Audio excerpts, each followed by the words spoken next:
चलो यहाँ देखो, ये चैप्टर है आपका इलेक्ट्रोमैग्नेटिक वेव्स, ठीक है। इसमें से आपको पता है 2 मार्क्स के चांसेस हैं, 2 मार्क्स का एग्जाम में आने का फुल चांस है कि 2 मार्क्स आपके एग्जाम में आ ही सकते हैं। क्लियर, ये ध्यान रखो। तो मेनली जो एग्जाम में आएंगे, पहले तो मैं आपको बता रहा हूँ सबसे जो इंपॉर्टेंट है जो एग्जाम में आने के चांसेस इसके, ठीक है। सबसे पहले तो आप यहाँ समझो, इसमें फर्स्ट क्वेश्चन तो आपका ये एग्जाम में आ सकता है कि भैया इलेक्ट्रोमैग्नेटिक वेव्स होती क्या है, इलेक्ट्रोमैग्नेटिक वेव्स होती क्या है। तो आपको समझ में आ रहा है इलेक्ट्रोमैग्नेटिक लिखा है, तो इसमें समझ में अगर देखो तो यहाँ पे एक आ रहा है इलेक्ट्रो से ई और एक आएगा मैग्नेटिज्म में एम, तो इसका मतलब है ये ईएम वेव्स है। कौन सी वेव्स हैं? आपके ईएम वेव्स हैं। मतलब ये ऐसी वेव्स हैं जो इलेक्ट्रिक फील्ड और मैग्नेटिक फील्ड के सुपरपोजिशन या उनका ओवरलैपिंग की वजह से एक वेव्स बन रही हैं, जिसको हम क्या बोलते हैं? इलेक्ट्रोमैग्नेटिक वेव्स होते हैं। क्लियर। तो इसमें दोनों कंपोनेंट होंगे। कौन कौन से कंपोनेंट होंगे इसमें? इलेक्ट्रिक कंपोनेंट भी होगा और मैग्नेटिक कंपोनेंट भी होगा। क्लियर, समझ में आ गया। तो यहाँ देखो इलेक्ट्रोमैग्नेटिक वेव्स या ईएम वेव्स, ये वो वेव्स हैं जिसके अंदर कंपोज मतलब है क्या क्या है, इसके अंदर इलेक्ट्रिक फील्ड है और साथ ही साथ क्या है आपका मैग्नेटिक फील्ड है। और ये दोनों जो इलेक्ट्रिक फील्ड और मैग्नेटिक फील्ड है, ये दोनों साइनसोइडल वेव में होनी चाहिए। किसकी होना चाहिए? साइनसोइडल फॉर्म में। साइनसोइडल मतलब साइन ओमेगा टी के टर्म में होना चाहिए। क्लियर। और ये दोनों एक दूसरे के परपेंडिकुलर चलते हैं, दोनों एक दूसरे क्या चलते हैं? परपेंडिकुलर। जैसे यहाँ देखो, ये आपको इलेक्ट्रिक फील्ड दिख रही है, इलेक्ट्रिक फील्ड जा रही है, तो ये अगर मान लो एक्स एक्सिस में जा रही है तो मैग्नेटिक फील्ड कहाँ जा रही है? वाई एक्सिस में। समझ में आ रहा है? अगर इलेक्ट्रिक फील्ड कहाँ जा रही है? आपकी एक्स एक्सिस में जा रही है और मैग्नेटिक फील्ड कहाँ जा रही है? आपकी वाई एक्सिस में। तो इन दोनों के सुपरपोजिशन से एक वेव बन रही है जिसको हम क्या बोलते हैं? Electromagnetic waves. तो आपको समझ में आ गया इलेक्ट्रोमैग्नेटिक वेव्स क्या है? क्या बोलोगे आप? इलेक्ट्रोमैग्नेटिक वेव्स क्या होती है? जिसमें मैग्नेटिक कंपोनेंट और चार्ज कंपोनेंट दोनों। चार्ज कंपोनेंट कहाँ से आ गया? इलेक्ट्रिक कंपोनेंट बोलो ना, electric field component. Electric field component and magnetic component. Electric field component और मैग्नेटिक फील्ड कंपोनेंट दोनों हैं और पैरेलली साइनसोइडल रेज के फॉर्म में वो ट्रेवल करते हैं। पैरेलल बोला था मैंने कि परपेंडिकुलर बोला था? perpendicular। तो जो बोला है तो उसको उल्टा क्यों बोलते हो? इलेक्ट्रिक फील्ड और मैग्नेटिक फील्ड दो वेव होंगी और दोनों एक दूसरे परपेंडिकुलर चलेंगे। क्लियर है? यहाँ पे को ई अगर एक्स में जा रही है, बी क्या जा रही है? मान लो वाई में जा रही है, तो इनसे जो वेव बनेगी कौन सी वेव बनेगी? आपकी इलेक्ट्रोमैग्नेटिक वेव बनेगी। उसकी डायरेक्शन इन दोनों के परपेंडिकुलर होगी। उसकी डायरेक्शन कहाँ होगी? इन दोनों के परपेंडिकुलर। समझ में आ रहा है? परपेंडिकुलर मतलब एक्स एक्सिस में चलेगा इलेक्ट्रिक फील्ड, वाई एक्सिस में लगेगा मैग्नेटिक फील्ड। तो जो वेव है वो कौन से एक्सिस में चली जाएगी? जेड एक्सिस में चलेगी। क्लियर। तीनों जो हमारे पास होने चाहिए, तीनों एक दूसरे क्या होंगे? परपेंडिकुलर होंगे। इलेक्ट्रिक फील्ड, मैग्नेटिक फील्ड और जो डायरेक्शन है इलेक्ट्रोमैग्नेटिक वेव्स की, वो तीनों एक दूसरे क्या होंगे? परपेंडिकुलर होंगे। कौन कौन परपेंडिकुलर होंगे? जो अपना मैग्नेटिक फील्ड है, इलेक्ट्रिक फील्ड है, वो परपेंडिकुलर चलेगी। हाँ, और तीसरा ये अपना जेड में क्या जा रहा है? आप बताओ। हाँ, तो इलेक्ट्रोमैग्नेटिक वेव्स का प्रोपगेशन का डायरेक्शन, इलेक्ट्रिक फील्ड का डायरेक्शन और मैग्नेटिक फील्ड का डायरेक्शन। किस किस का डायरेक्शन? सिंपल सा है, इलेक्ट्रिक फील्ड का डायरेक्शन, मैग्नेटिक फील्ड का डायरेक्शन और जिस डायरेक्शन में वेव ट्रेवल करेगी वो तीनों एक दूसरे क्या होंगी? परपेंडिकुलर होंगे। ध्यान रखना। क्लियर। चलो जी, अब सोर्स की बात करते हैं। सोर्स का मतलब क्या है कि हम इन इलेक्ट्रोमैग्नेटिक वेव्स को जनरेट कैसे कर सकते हैं? क्या कर सकते हैं? जनरेट कैसे कर सकते हैं? तो ये लिखा है कि ये जो इलेक्ट्रोमैग्नेटिक वेव्स होती हैं वो प्रोड्यूस होती हैं व्हेन हाई स्पीड इलेक्ट्रॉन, क्या लिखा है उन्होंने? हाई स्पीड इलेक्ट्रॉन एंटर करता है into the target of high atomic weight. मतलब एक आपने इलेक्ट्रॉन लिया, ये आपका इलेक्ट्रॉन है, इसको बहुत हाई एनर्जी के साथ आपने इसको क्या करा? एक्सीलरेट किया, एक्सीलरेटर होता है। और यहाँ पे सपोज मान लो ये आपका टारगेट था, इसको आप इस टारगेट के अंदर क्या करो? तो हिट कर दो। और इस जो टारगेट है उसका एटॉमिक वेट कितना होना चाहिए? हाई होना चाहिए। जब इसके अंदर आप हिट करोगे किसको? इलेक्ट्रॉन को, और इलेक्ट्रॉन की वेलोसिटी क्या होनी चाहिए? हाई होनी चाहिए। जब इसमें हिट करेगा तो क्या होगा? इलेक्ट्रोमैग्नेटिक वेव्स प्रोड्यूस होंगी। समझ में आया? सेकंड क्या है? ये जो चार्ज, एक चार्ज है ऑसिलेटिंग हार्मोनिकली, एक चार्ज है जो ऑसिलेट कर रहा है। क्या कर रहा है? ऑसिलेट कर रहा है। तो वो भी क्या करता है? इलेक्ट्रोमैग्नेटिक वेव्स बनाता है। क्लियर। क्या लिखा है? Electromagnetic waves produce during D excitation of nucleus. Radio activity के अंदर जब न्यूक्लियस का डी एक्साइटेशन कराते हैं तो अभी कौन सी डेवलप होती है? आपकी इलेक्ट्रोमैग्नेटिक वेव्स जनरेट होती है। समझ में आया? चौथा क्या लिखा है? इलेक्ट्रॉन को स्टेशनरी ऑर्बिट में, आपको पता ना एटम में स्टेशनरी ऑर्बिट्स होती हैं अराउंड द न्यूक्लियस, वो इलेक्ट्रोमैग्नेटिक वेव्स इमिट नहीं करेंगी। जैसे मान लो आपके ये न्यूक्लियस है, इसके अंदर ये आपकी ऑर्बिट है, इसके अंदर इलेक्ट्रॉन है, तो नॉर्मली है उसके अंदर तो वो इलेक्ट्रोमैग्नेटिक वेव्स इमिट नहीं करेगा। बट जब वो ट्रांजिशन चेंज करेगा, क्या करेगा? ट्रांजिशन। मतलब जब वो हाई एनर्जी से लो एनर्जी में आएगा, किससे आएगा? हाई एनर्जी से लो एनर्जी में आएगा, तब वो क्या करेगा? इलेक्ट्रोमैग्नेटिक वेव्स को इमिट करेगा। समझ में आ गया? तब वो इलेक्ट्रोमैग्नेटिक वेव्स इमिट करता है। क्लियर? समझ में आ गया? तो ये हो गया इसके सोर्स, इनको रट लो अच्छे से। ये इसका ग्राफिकल रिप्रेजेंटेशन है। ये देखो इलेक्ट्रिक फील्ड जा रही है आपकी एक्स एक्सिस में, मैग्नेटिक फील्ड जा रही है वाई एक्सिस में, तो हमारी जो वेव है वो किस डायरेक्शन में जा रही है? जेड डायरेक्शन में जा रही है। क्लियर? इसका देखो फॉर्मूला है, सच एग्जाम में आने का चांस बहुत कम रहता है, बट अगर आपको याद करना तो ये वाला फॉर्मूला याद कर लो, सिंपल सा। दोनों साइनोसॉइडल है, E equal to E0 sine omega T plus K Z, B equal to B0 sine omega T plus K Z. बस ये x में जा रहा है और ये किस में जा रहा है? आपका y में जा रहा है। दिख रहा है ना? क्लियर? ये इससे ज़्यादा आएगा नहीं आपको। मेनली आपको ये आ सकता है, डायग्राम आ सकता है ना, सोर्स आ सकता है, कैसे प्रोड्यूस किया जाता है इलेक्ट्रोमैग्नेटिक वेव्स को, और सबसे इंपॉर्टेंट जो है वो अपन आगे डिस्कस करेंगे।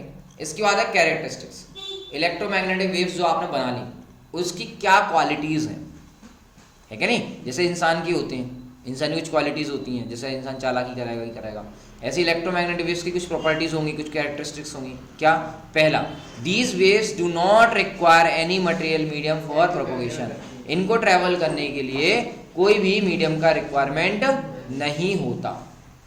इनको ट्रैवल करने के लिए मीडियम का रिक्वायरमेंट नहीं होता। सेकंड, बिल्कुल, these waves travel in free space with speed of light. अगर हम एयर या फ्री स्पेस में बात करें तो वो किससे ट्रैवल करते हैं? स्पीड ऑफ लाइट से। बताओ आप, स्पीड ऑफ लाइट कितनी होती है? पहले तो आराम से रहा करो, भबड़ाया मत करो। सी स्क्वायर कितनी होती है? सी की वैल्यू हाँ बताओ। Speed of light in air कितनी होती है? वेरी गुड, ये हमारे होनहार स्टूडेंट है। आप बताओ स्पीड ऑफ लाइट कितनी होती है? 3 × 10⁸ मीटर पर सेकंड। नहीं है तो वो क्या दीजिए, अच्छी बात। थर्ड, इलेक्ट्रोमैग्नेटिक वेव्स ट्रांसवर्स होती, ध्यान रखना। ये कैसी वेव्स होती हैं? ट्रांसवर्स। ट्रांसवर्स वो वेव वो होती हैं जो मीडियम के पार्टिकल्स जिस डायरेक्शन में वाइब्रेट करते हैं उनके परपेंडिकुलर डायरेक्शन में ट्रेवल करती है। ठीक है, तो ये कैसी होती है? ट्रांसवर्स होती है। ध्यान रखना, मटेरियल मीडियम का रिक्वायरमेंट नहीं होता, फ्री स्पेस में स्पीड ऑफ लाइट से ट्रैवल करती हैं, ये ट्रांसवर्स होती हैं। ये जो oscillating electric and magnetic field है इलेक्ट्रोमैग्नेटिक वेव्स का, वो म्यूचुअली परपेंडिकुलर डायरेक्शन में ट्रैवल करती हैं। Waves are not deflected by electric और मैग्नेटिक फील्ड। ये जो इलेक्ट्रोमैग्नेटिक वेव्स होती हैं वो इलेक्ट्रिक फील्ड और मैग्नेटिक फील्ड में डिफ्लेक्ट नहीं होती। Electromagnetic waves are polarised. कैसी होती हैं? पोलराइज्ड होती हैं। ये वेव्स अपने साथ एक एनर्जी और मोमेंटम लेकर चलती हैं। एनर्जी भी होता है इनके साथ और मोमेंटम भी होता है। ये जो इलेक्ट्रोमैग्नेटिक वेव्स होती है वो प्रेशर लगाती हैं। क्या लगाती हैं? प्रेशर एक्सर्ट करती हैं, जिसको हम बोलते हैं रेडिएशन प्रेशर। सन से जो लाइट आ रही है उससे प्रेशर डेवलप होता है। इलेक्ट्रिक फील्ड जो वेक्टर होगा, इलेक्ट्रिक फील्ड जो होती है ना इलेक्ट्रोमैग्नेटिक वेव्स में, आपको पता है इलेक्ट्रोमैग्नेटिक वेव्स किससे बनती है? इलेक्ट्रिक फील्ड से और मैग्नेटिक फील्ड से। तो उसमें इलेक्ट्रिक फील्ड भी होगा, तो उसके बारे में बोला है कि जो इलेक्ट्रिक फील्ड वेक्टर होता है वो रिस्पॉन्सिबल होता है फॉर इट्स ऑप्टिकल इफेक्ट्स। कोई भी अगर ऑप्टिकल इफेक्ट अगर आपको दिख रहा है, या उसकी प्रेजेंस में आप कोई चीज़ को देख पा रहे हो, या उसकी कोई ऑप्टिकल चीज़ आप देख पा रहे हो, रिफ्रैक्शन वगैरह, है ना, ये सारा किस वजह से होता है? इलेक्ट्रिक फील्ड की वजह से। इलेक्ट्रोमैग्नेटिक वेव्स में दो होते हैं, इलेक्ट्रिक फील्ड और magnetic field, but optical effect किसकी वजह से आता है? इलेक्ट्रिक फील्ड की वजह से आता है। समझ में आ गया इतना? क्लियर? तो कुछ प्रॉपर्टीज आपको ध्यान रखना है। एक तो ये कि इसको मीडियम का रिक्वायरमेंट नहीं चाहिए। ये किससे ट्रैवल करता है? स्पीड ऑफ लाइट से। कितनी होती है स्पीड ऑफ लाइट? -8 3 × 10⁸ मीटर पर सेकंड। ये कैसी वेव्स हैं? ट्रांसवर्स वेव्स हैं।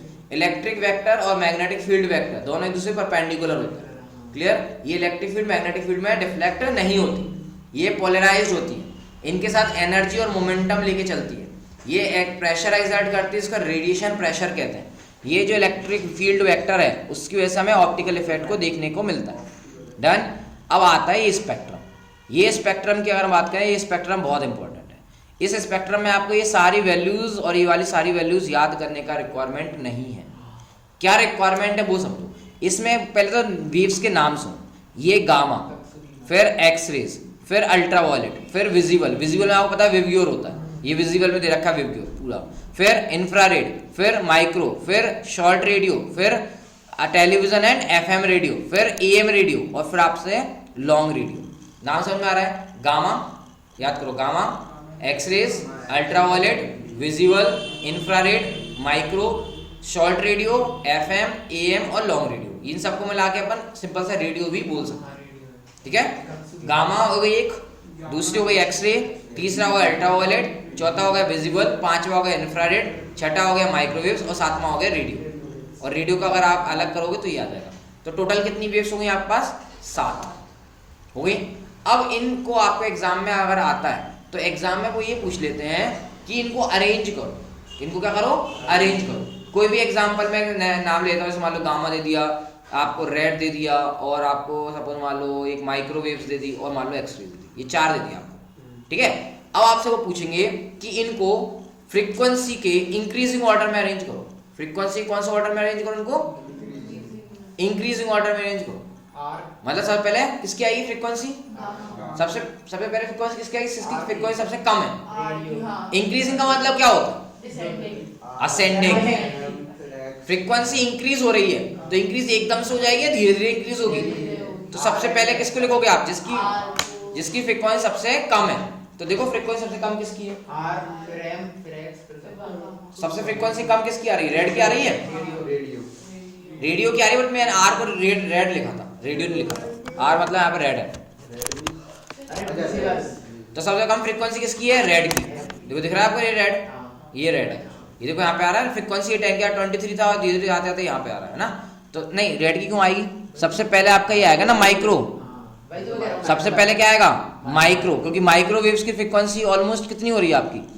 माइक्रोवेव्स की अगर देखोगे 10⁻12 से और ये आपका 10⁻10 तक, तो माइक्रो आएगा सबसे कम। उसके बाद कौन आ जाएगा आपका? माइक्रो से ज्यादा फ्रीक्वेंसी किसकी होती है? रेड की। रेड से ऊपर अगर हम जाएंगे तो ये एक्सरेज आ गया, एक्सरेज के ऊपर गामा आ गया, तो एक्स और एक्स के ऊपर आ गया गामा, इस तरीके से। तो ये आपकी फ्रीक्वेंसी है। ये आपकी क्या है? फ्रीक्वेंसी। 10⁻1, 10⁻2, 10⁻3, 10⁻4, 5, 6, 7, 8 इस टाइप से आपको दे रखा ना। ये आपकी क्या है? फ्रीक्वेंसी है। दिख रही है क्लियर? तो ये आपकी फ्रीक्वेंसी है। डन। तो फ्रीक्वेंसी देखो सबसे कम किसकी है? 10⁻1, ये आपकी रेडियो की आ रही है, लॉन्ग रेडियो। उससे ऊपर एम रेडियो आ रहा है। तो धीरे धीरे यहाँ फ्रीक्वेंसी, यहाँ पर फ्रीक्वेंसी बढ़ रही है। ठीक है, और याद रखो जैसे फ्रीक्वेंसी बढ़ रही है उसकी वेवलेंथ क्या हो रही है? कम हो रही है। देखो इसकी वेवलेंथ सबसे कम है, 10⁻14 मीटर है, बट इसकी फ्रीक्वेंसी सबसे ज्यादा है। फ्रीक्वेंसी सबसे ज्यादा तो वेवलेंथ सबसे कम है। समझ में आ रहा है? क्लियर? तो इसको ऑर्डर आपको याद रखना पड़ेगा। तो एक ऑर्डर में याद कर लो, फ्रीक्वेंसी के इंक्रीजिंग या फ्रीक्वेंसी के डिक्रीजिंग ऑर्डर में याद रख लो। आप वेवलेंथ में अपने आप क्या कर लोगे? मैनेज कर लोगे। वैल्यू नहीं पूछेंगे। ठीक है, वैल्यू आपसे नहीं पूछेंगे, इसकी टेंशन मत लो, बिल्कुल वैल्यू नहीं पूछी जाएगी आपसे। आपसे सीरीज पूछी जाती है, 4-5 दे देंगे और बोलेंगे उनको अरेंज करो असेंडिंग या डिसेंडिंग ऑर्डर। क्लियर? समझ में आ गया? वेवलेंथ जनरली नहीं पूछेंगे आपसे। दे दे तो है उसकी वेवलेंथ ये आपसे नहीं पूछेंगे कि किसकी वेवलेंथ कितनी होती है। वेवलेंथ दे देंगे फिर पूछेंगे किसका है। हाँ, वो भी कभी जो है जनरली सुन लो, आप याद करने हो तो पूरा याद कर लो, नो प्रॉब्लम। बट वही वाली बात है, आप कितना मैक्सिमम याद कर सकते हो। तो उसके लिए मैं बोल रहा हूँ आप क्या करो, मिनिमम इतना तो याद कर ही लो कि इनके ऑर्डर याद करो। ठीक है, ऑर्डर याद कर जब करने बैठोगे ना तो एक आइडिया आपको खुद को लगता चलाएगा कि इसका किसका रेंज कितना आ रहा है। ठीक है, इसके बाद हमारे पास जो सबसे इंपॉर्टेंट क्वेश्चन है वो सारा इंपॉर्टेंट सबसे इंपॉर्टेंट क्वेश्चन अब आने वाला है यहाँ से। क्या? ये वाले क्वेश्चन, ये सारे क्वेश्चन सबसे इंपॉर्टेंट क्वेश्चन। इसमें क्या आपकी प्रॉपर्टीज दे रखी है, जैसे रेडियो वेव्स। तो रेडियो वेव्स को अगर हम बात करें, इसको प्रेडिक्ट किसने किया था? जेम्स क्लर्क मैक्सवेल ने किया था। ठीक है, कैसे प्रोड्यूस किया गया था? ऑसिलेटिंग चार्ज पार्टिकल को, चार्ज पार्टिकल ऑसिलेट किया गया था किसमें? Between plates of capacitor. एक एलसी सर्किट बनाया, एलसी सर्किट में चार्ज पार्टिकल्स को ऑसिलेट कराया, तो आपका रेडियो वेव्स जनरेट हुआ। क्या है रेडियो वेव्स की प्रॉपर्टीज? ये यूजेस कहाँ कहाँ होते हैं? तो यहाँ पे इनके यूजेस होते हैं। क्लियर?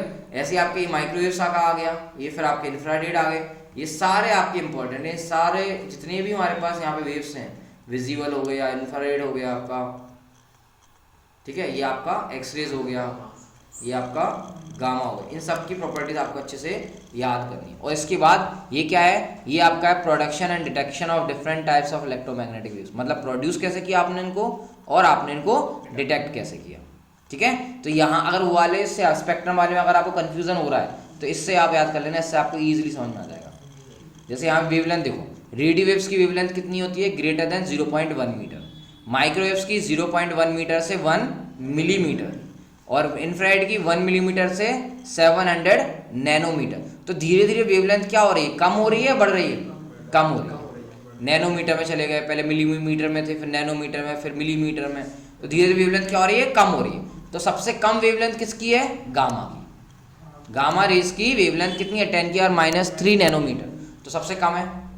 बट इसकी फ्रीक्वेंसी देखो कितना है, 10⁻22 हर्ट्ज से ग्रेटर, तो इसकी फ्रीक्वेंसी सबसे ज़्यादा है। इसकी देखो रेडियस, इसकी क्या है, वेवलेंथ बहुत ज़्यादा है 0.1 मीटर, बट इसकी फ्रीक्वेंसी देखो 10⁻9 हर्ट्ज से भी कम है, तो इसकी फ्रीक्वेंसी क्या है, कम है। तो ये आपको ऑर्डर पता होना चाहिए, किसकी फ्रीक्वेंसी ज़्यादा है, किसकी फ्रीक्वेंसी और वेवलेंथ ज़्यादा है। डन। प्रोडक्शन कैसे हो रहा है, ये लिखा है, रेडियो वेव्स का production rapid acceleration, D acceleration electron. Electron को अगर आप रैपिडली एकदम से एक्सेलरेट कर दो, एकदम से डी एक्सेलरेट कर दो, तो कौन सी वेव्स जनरेट होती है, रेडियो वेव्स। माइक्रोवेव्स के लिए क्या है, एक क्लिस्ट्रॉन वॉल्व और मैग्नेट्रॉन वॉल्व से जनरेट हो रही है, ठीक है। Infrared vibration of atom and molecules, atom और मॉलिक्यूल्स के वाइब्रेशन की वजह से कौन से जनरेट हो रही है, इंफ्रारेड। विजिबल कैसे जनरेट हो रही है, electrons in atoms emit light and when they move from higher energy से लो एनर्जी में आते हैं, तो वो लाइट जो बनती है वो विजुअल रेज हो जाती है आपकी। अल्ट्रावायलेट के लिए दे रखा है, एक्सरेज के लिए दे रखा है, गामा के लिए दे रखा है, और डिटेक्ट कैसे करोगे वो आपको दे रखा है। क्लियर। तो ये सारा कुछ अगर आपने पढ़ लिया, इस पीडीएफ को आपने पढ़ लिया, तो आपके समझ लो 2 नंबर पक्के हो रहे हैं। समझ में आ गया।